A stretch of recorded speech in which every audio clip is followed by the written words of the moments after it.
Bienvenidos a esto que es Café con Fe. Hoy vamos a platicar con una joven que se ha convertido de principio en una influencer y en segundo sitio en una chica que ha tratado de llevar por el camino de la lectura a conocer ciertos valores y ciertas esencias que hoy en día nos deben de entender un poquito hacia dónde vamos. Los objetivos se pierden no solamente cuando estamos en una pandemia, sino cuando estamos, ojalá y muy pronto, saliendo de ella. Clara Cuevas, gracias por acompañarnos. Bienvenida. No, gracias a ti, de verdad que estoy muy emocionada, muy contenta y gracias por la oportunidad. A ver, ¿cómo primero una niña de tu edad descubre que el valor católico no solamente se lleva en el corazón y muy personal, sino también a través de los medios digitales, compartirlos cuando en el mundo quien se expone con cualquier tema, se expone, pero cuando se habla de una religión, cuando se habla de un pensamiento, de pronto hay ataques, de pronto hay descalificaciones, amenazas, una serie de cosas, pero ya llevas años en esto? Bueno, ciertamente no comencé como mi carrera como creadora de contenido hablando de Dios meramente. Yo empecé hablando de libros. ¿Eras una booktuber? Sí, exactamente, me reseñaba libros y me dedicaba a eso, YouTube, ferias de libros, y me encantaba. Para mí los libros eran mi todo, el centro de mi vida absolutamente. Pero eso me lleva a meterme a un mundo en el que la intelectualidad era la base. Donde mucha gente me topaba con celebridades, con personas con premios de literatura, con todo, y eran personas sabias, muy inteligentes, muy capaces de todo. Yo dije, yo quiero ser como ellos. Entonces, al querer seguir ese camino, yo me di cuenta que mi fe era pues muy tibia, muy mediocre. Entonces no era como que agarré mi religión y la metí a esta carrera. Dije, esta gente que no sigue a Jesús ha hecho todo. Yo también.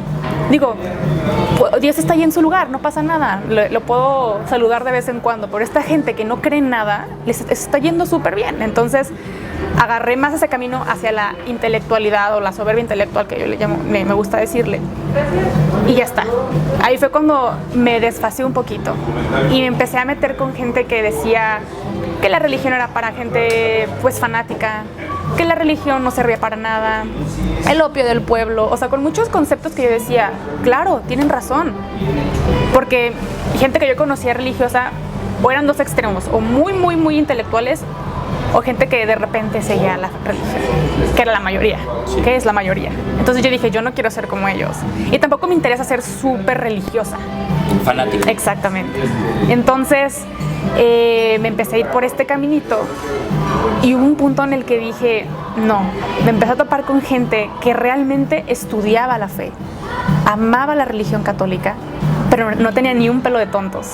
Es como que había algo en mí que no cuadraba, había algo en la ecuación que decía, a ver, este mundo de la literatura me dice que todos los religiosos son tontos, no están en la realidad, no nada, pero yo tengo estos perfiles de estas personas estudiados, con doctorados, que van y ayudan a la gente, o sea, no me cuadraba algo. Entonces fue cuando me topé con Jesús cara a cara. En un hospital yo tuve un dolor en los ovarios tremendo y el doctor me dijo, te tenemos que intervenir. Y yo de venir manejando mi carrera de creadora de contenido como 4 años, donde yo hacía lo que se me daba la gana, donde yo ponía mis reglas, donde yo ponía que sí, que no, un control de mi vida absoluta. Y dije, aquí yo no puedo controlar nada. Aquí yo no puedo decir, que se vaya el dolor y ya está y continuamos con la grabación. No. Entonces, como puedo decirte que por primera vez en mi vida tuve este diálogo personal con Jesús. Y le dije, mira, yo he escuchado de mi abuela, de mis papás, que son personas muy devotas y muy inteligentes también, que tú eres soberano. Pero si tú quieres que proceda esta operación, pues ayúdame a entender por qué. Pero si no quieres que suceda, ayúdame a saber ser agradecida. Ahora sí que se haga tu voluntad, ¿no? Y yo traía un conocimiento de la religión pues muy chiquito. La verdad es que no me interesaba saber mucho de la fe. No me interesaba saber mucho de Dios. No rebelde, pero como escéptica. Como claro, ahí está para quien lo necesite. Y yo decía, yo hoy lo necesito más que nunca. Necesito, no que me demuestre que existe porque no dudaba de su existencia, pero sí de todas las reglas y todo lo que ponía. ¿Rezabas? Muy rara vez. O sea, sí, claro, me persinaba en las mañanas. Me podría considerar como una católica tradicional, como de, no de tradición, pero como más de, me pasaron esto a mí, lo voy a replicar. Pero nunca profundizaba en esa fe, por ejemplo. Y a partir de ese momento, cuando llega el doctor y me dice, ¿sabes qué? Te vamos a hacer otro eco. Y en el eco no aparece absolutamente nada. O sea, la operación se cancela porque ya no había nada que operar. Yo dije, esto fue de Dios. Un milagro. Un milagro. Y yo me acuerdo que llegué a mi casa temblando, pero no de miedo, sino como ¿qué acabo de vivir? O sea, ¿qué es esto? Y empezaron a venir muchas preguntas, ¿no? ¿Qué sigue? Va a venir Dios, me va a decir, Clara, ahora toca este camino. Un ángel va a venir. O sea, no entendía yo absolutamente nada. Y me acuerdo que estuve una semana yendo al Santísimo y yo decía, Jesús, ¿qué hago? Y yo lloraba porque no entendía nada. Yo no quería desapegarme de la carrera que venía construyendo con los libros. Yo no quería soltar eso, aunque sabía que había cosas que no me llevaban a Él. Pero yo decía, yo quiero seguir trabajando en la internet, yo quería seguir en esto, pero si no me acercaba a ti, Jesús, te lo entrego, ¿no? Básicamente. Y fue como un periodo de un mes en el que dejé mis redes sociales todo ese rato para yo entender qué era lo que Jesús quería. Y me topo con una amiga que me dice, ¿sabes qué? Necesitas un director espiritual. Y yo, ¿qué es eso? O sea, para que veas que no tenía conocimiento de absolutamente nada. Muchos prejuicios, eso sí, ¿no? Pero así como de profundizar en la fe, nada. A pesar de mi familia, a pesar de algunos maestros o amigos, no sabía, yo no tenía. Déjame interrumpirte un poquito porque hay un lapso.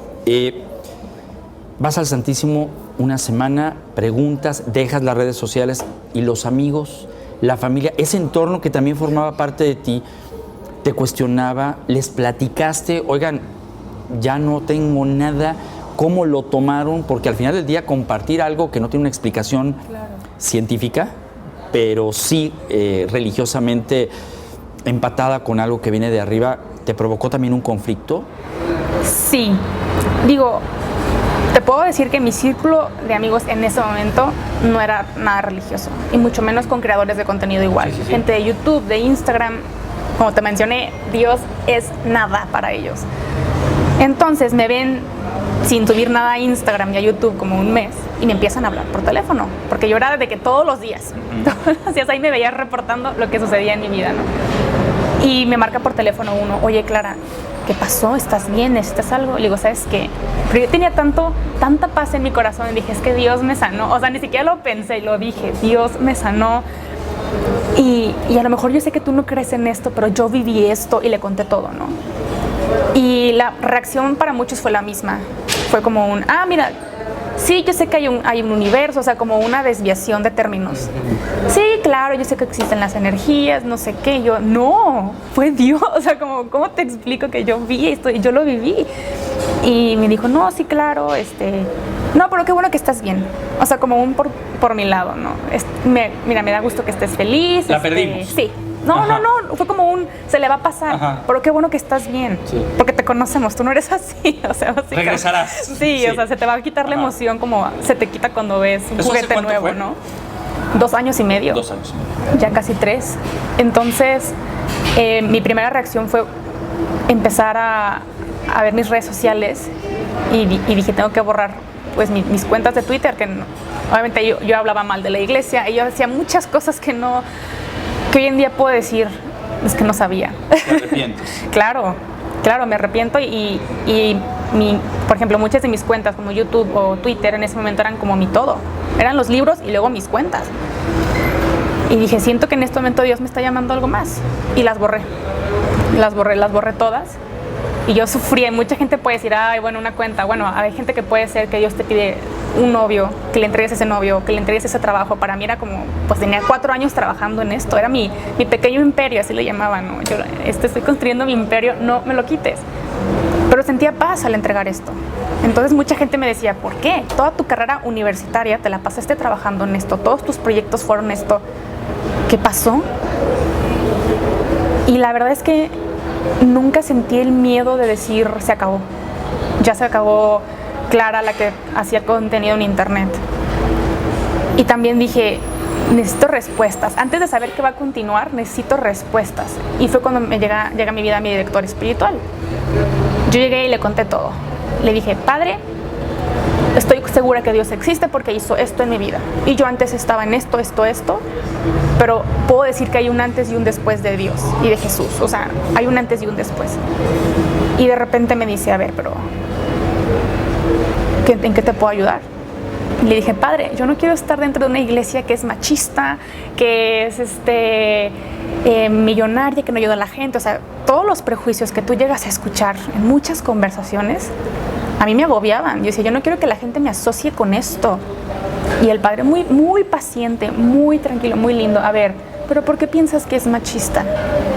Y yo te puedo decir que en ese momento estaba muy metida también en el movimiento feminista. Antes no era tan sonado, hoy es un poco más, sí. Pero en ese momento ya estaba más metida. Y le digo, bueno, Padre, porque esto, y luego tienen mucho dinero en el Vaticano, esto. Y el Padre jamás fue como, voy a explotar y te voy a decir que estás mal, pecadora. No, me empezó a explicar todo con un amor y una paciencia.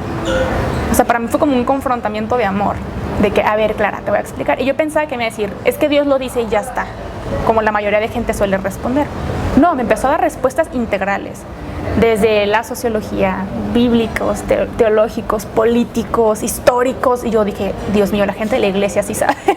O sea, como para mí fue o sea, cállate la boca. O sea, de verdad necesitabas tú sentarte a escuchar lo que realmente sucede dentro de la historia de la iglesia y por qué ha perdurado tanto a pesar de tantos ataques, de tanta gente que ha querido destruirla. ¿Y por qué sigue? ¿Por qué es tan real? Entonces para mí comenzó un quiero saber más. Y ahí me di cuenta, efectivamente, que Dios no nos quiere tontos. Dios no nos quiere como gente que son como zombies que nada más lo siguen. No, Él quiere que razones, que lo cuestiones. Y una vez creo que dice Benedicto XVI, y lo adopté como mi frase, ¿no? Hay que razonar la fe. Y no está peleada la razón con la fe. O sea, para nada. Y eso para mí fue como la gente necesita saber esto. Y poco a poco comencé yo con mi cuenta de Instagram a compartir que iba al Santísimo, que estaba rezando el rosario. Y muchos me dejaron de seguir, obviamente.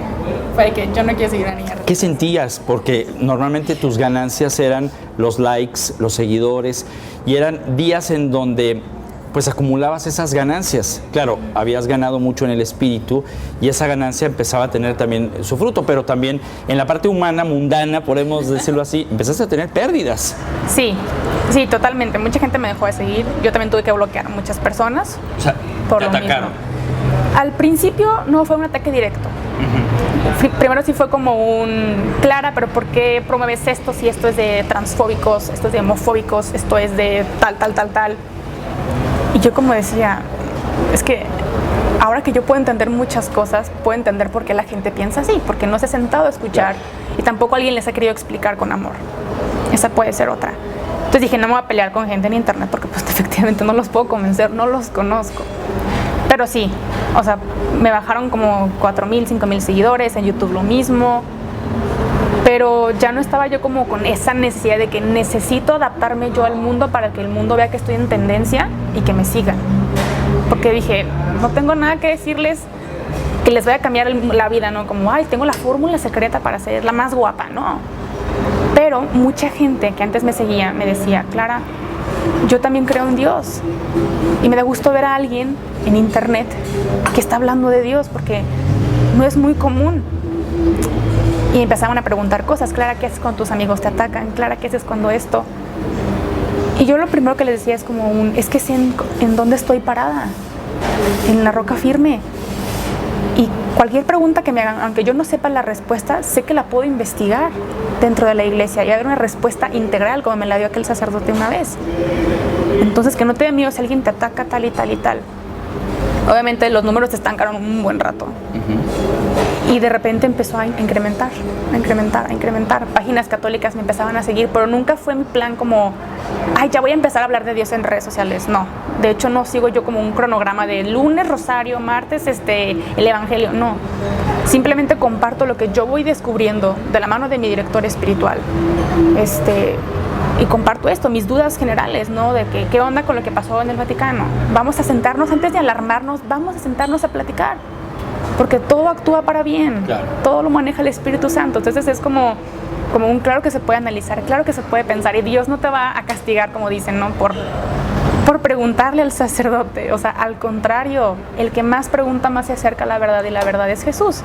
Entonces no hay que temer.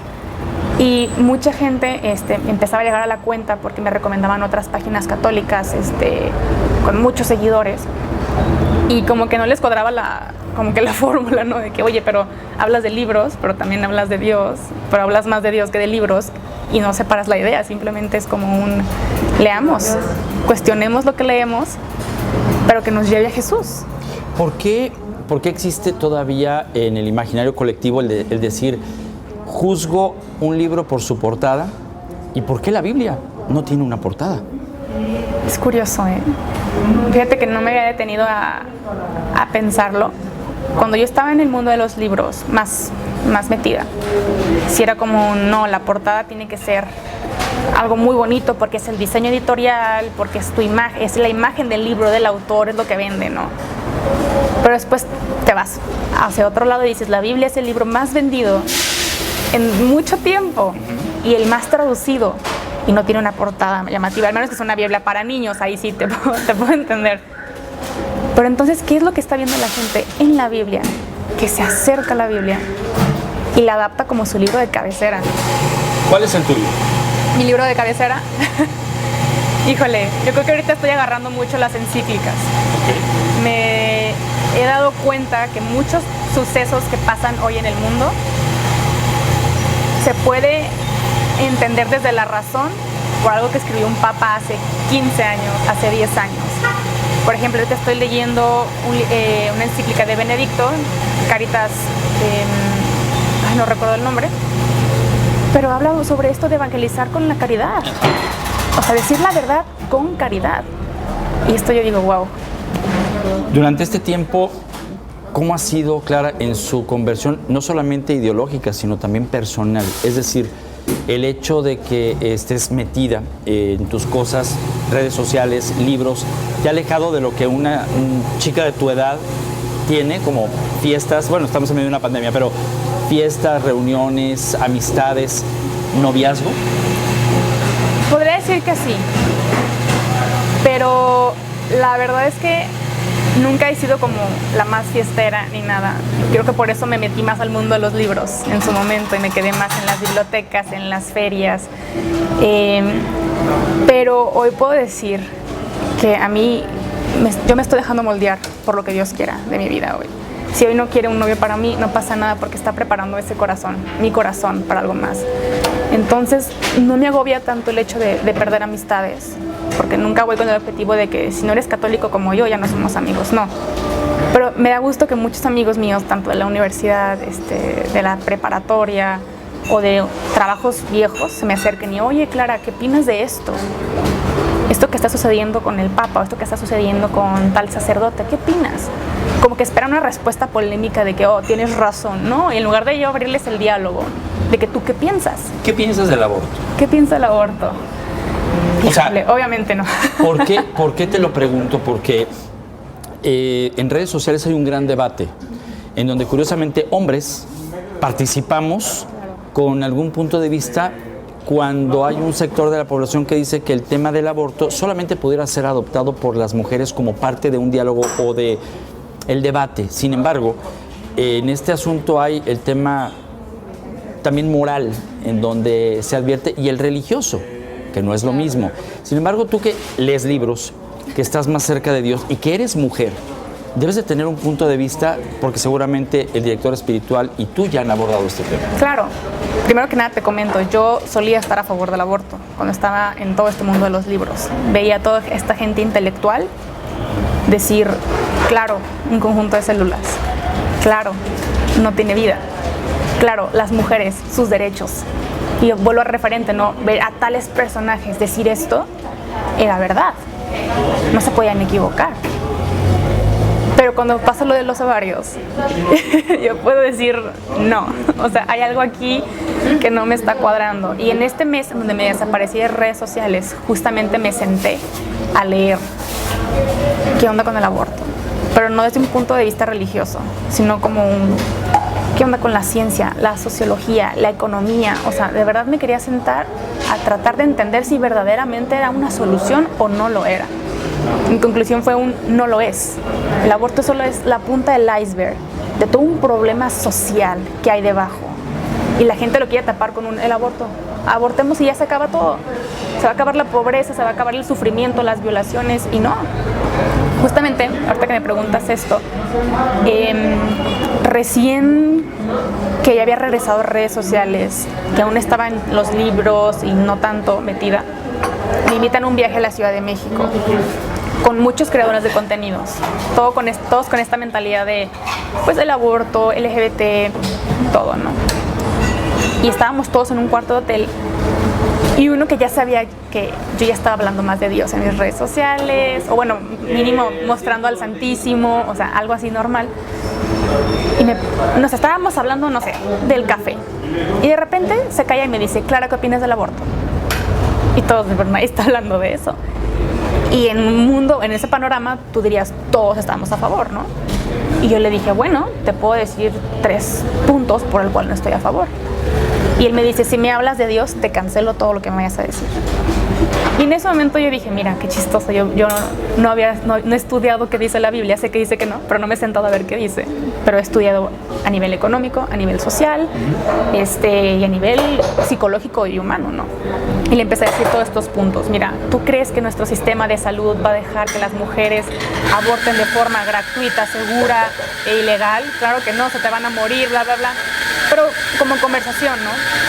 Digo mis 3 puntos y al final me dice... ¿Cuáles fueron esos 3 puntos? El primer punto es que seguro no va a ser. Conocemos nuestro sistema de salud aquí en México, el sistema gratuito, que las mujeres pueden estar sentadas afuera, pariendo afuera del hospital. Los diabéticos pueden estar sin medicinas. Entonces, una cita que tú quieras tener para cualquier, no sé, chequeo médico, te la pueden dar en 2-3 meses. Se está queriendo aprobar el aborto a las 9 semanas. Va a ser imposible que te lo quieran dar, ¿no? O sea, ahí puede entrar, pues, otras instituciones de aborto, ¿no? Como Planned Parenthood al país para decir, nosotros te los manejamos, que tu sistema no se quebre, nosotros lo manejamos, ¿no? Y esa es una, ¿no? ¿Tú crees a nivel seguro? Claro que no, se va a morir. Gratuito, pues claro que no va a ser gratuito. Nuestro sistema en México es altamente corruptible. Entonces, si tú dices, vamos a meter dinero al aborto, estás dejándole a un gran porcentaje de la población donde tu país es mayoritariamente pobre, estás queriendo dar ese dinero a alguien que realmente no lo necesita. Hay niños muriéndose en la calle, escuelas con un pésimo nivel educativo, donde se puede meter ese dinero para poder evitar embarazos adolescentes, o en deporte o en algo. O sea, ¿por qué realmente no invertir ese dinero que se usaría para implementar el aborto en algo que realmente ayude a la sociedad desde la raíz? Por eso te digo que el aborto es la punta del iceberg. O sea, las raíces, los niños están en la calle, hay muchos violadores ahí sueltos. ¿Y por qué no puede ser legal? Te puedo mostrar el simple hecho de un violador, porque siempre está esta causal del violador, no sé qué, y es cierto, sí existe gente que abusa sexualmente de otras personas, es real.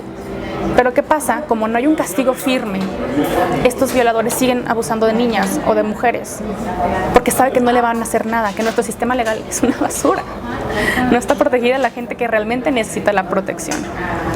Entonces, no sé, embarazan a la niña por medio de violación, aborta y la regresas al mismo lugar donde fue abusada sexualmente. Entonces no estás haciendo absolutamente nada. Bueno, yo le presenté todos estos puntos y solo me dice, bueno, luego lo comentamos. O sea, como no, ¿qué pasó con la mujer? ¿No? Y me acuerdo que todo ese viaje fue de muchos de mis amigos preguntas tras preguntas. Oye, Clara, ¿qué opinas de la eutanasia? Oye, Clara, ¿qué opinas de...? Como que muy chistoso. Y luego tocamos el tema de la castidad. Y todo el mundo pues contando sus experiencias, ¿no? No, yo así, digo, pues como también dentro de comunidad LGBT, tal. ¿Y tú qué opinas, Clara? Y yo les digo, bueno, yo siempre he sido, eso sí es verdad, siempre he sido de la idea de quiero compartir mi vida y todo mi ser, no solo un porcentaje, con una sola persona. Y empecé a hablar y hablar y hablar. Y una de las personas que estaba ahí me dice, qué bonito, nunca había escuchado eso.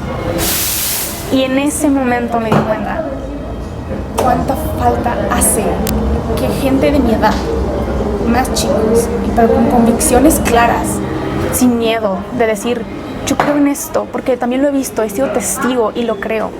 Y te lo quiero compartir porque es posible. Allá afuera mucha gente gana terreno vendiéndote otras formas de amar, entre comillas, otras formas de ser feliz, porque los que hemos experimentado la forma genuina no queremos compartirla, porque decimos, no, es que el mundo es pecador, no, el mundo es pagano, ¿cómo me voy a acercar ahí?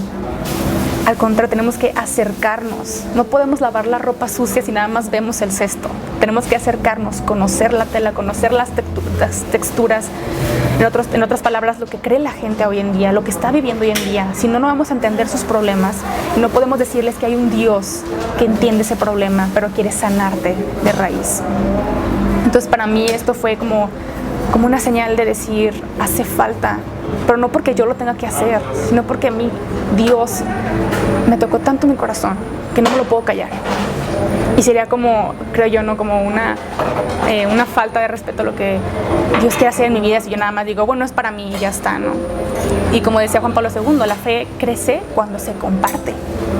Te puedo decir que, claro, me he expuesto mucho y la gente cada vez me pregunta más cosas y la página está creciendo tanto que llega gente pues que no estamos en la misma sintonía y llegan a atacar, ¿no? Con esos temas del aborto, con muchos temas. Y yo digo, mira, al final de cuentas yo no lo hago para convencerte. Pero qué padre que escuches otra postura y dentro de esas posturas tú puedas navegar y decir qué está pasando. Y que hay una religión que no te quiere mensa, que no te quiere ahí sentada como siendo bonita y ya está. O sea, que la estudies, que la analices, que la cuestiones y que seas parte de esto que Jesús quiere que seas parte. Antes de terminar este café, quiero hacerte algunas preguntas. ¿Existe el cielo? Sí. ¿Cómo ves tú el cielo? Híjole, yo lo veo como la esperanza de todo. O sea, ahorita te puedo decir que por la situación actual vemos mucha incertidumbre, mucha desesperanza, mucho miedo, mucha desolación, mucha ansiedad, ¿no? Yo que padezco ansiedad, te puedo decir que he experimentado una desolación tremenda. Y en mis momentos donde menos puedo hacer oración, donde ni siquiera me sale la palabra Jesús, ayúdame, en mis crisis más feas, te puedo decir que hay amigos que están orando por mí en ese momento. Porque les escribo, no puedo orar, estoy así, ora por mí. Pero una parte dentro de mí sabe que esto no se acaba aquí. O sea, hay una certeza en mi corazón que no te puedo explicar, que me dice, Clara, ahorita estás sufriendo por este ataque o estás sufriendo por tal tristeza o bla, bla, bla, pero esto no se acaba aquí. Y esa paz, esa convicción me da una paz, que no es como instantánea de que, ya está solucionado, ¿no? O sea, que me acabó lo que estaba pensando o X, no. Pero una paz que me dice, hay algo mejor y no se acaba aquí. Y no se acaba aquí. Y te puedo decir que si yo estuviera viviendo todo este periodo de ansiedad sin Dios, yo no sé qué hubiera pasado de mi vida.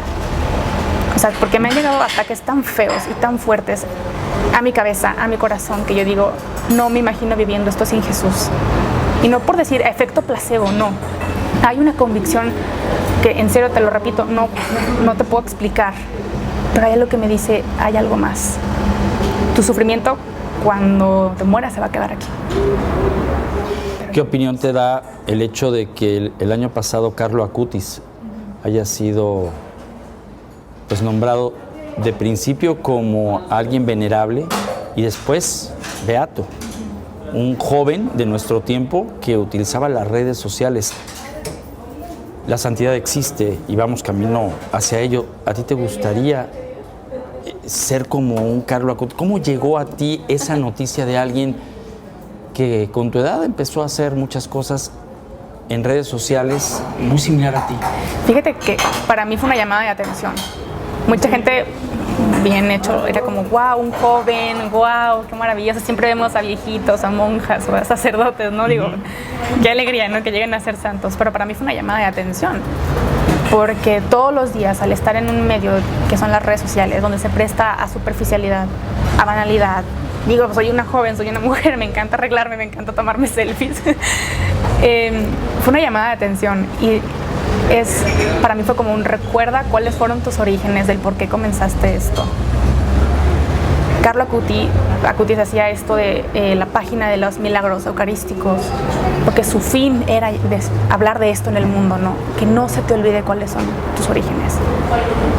Y como que a partir de ese momento, digo, ya era mi oración de todos los días, pero a partir de ese momento dije, no voy a subir nada a internet sin antes consultarlo con Jesús, o consultarlo con mi director espiritual.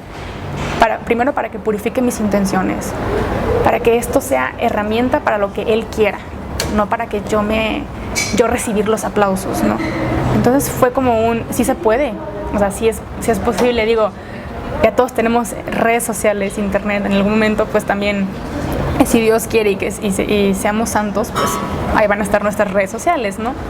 Pero digo, qué mejor que desde hoy en día puedo decir, son por Cristo y para Cristo.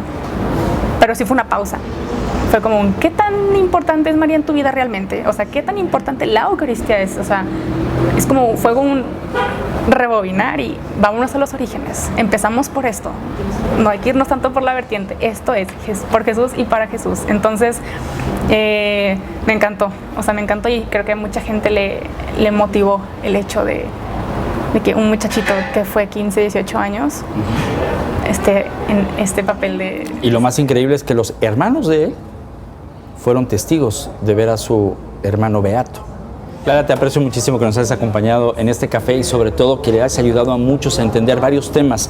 El primero de ellos, la formación continua, constante. En cualquier libro podrás encontrar información, pero también defender tu ideología, tu pensamiento y tu moralidad de lo que lees y al final del día sacar tus conclusiones. Pero algo que se me hace muy importante es cómo en tu vida hubo momentos, alguien que era feminista, extrema, pero que Dios puso algo en ti, un dolor que quizá distrajo todo aquello que no habías sentido antes, un posible milagro, pero además algo que te hizo entrar en una razón para que otros pudieran encontrar una respuesta de lo que jamás se preguntaron. Te agradezco muchísimo que nos hayas acompañado. No, gracias, de verdad que siempre me da alegría poder compartir esto que Dios ha hecho en mi vida. Es mínimo lo que puedo hacer, pero yo feliz. Y yo sé que es posible. ¿Redes sociales en donde te podemos encontrar? Sí, bueno, en Instagram como @claracuevas3, el número 3, y el podcast, El Plan D, que lo pueden escuchar en todas las plataformas digitales y en YouTube también. En YouTube estás igual como Clara Cuevas. No, el Plan D, para el podcast. D. Sí. ¿Por qué Plan D? Porque es el plan de Dios. La lógica. Muchas gracias, Clara. Gracias por el favor de su atención. Siga con nosotros en más de Café con Fe.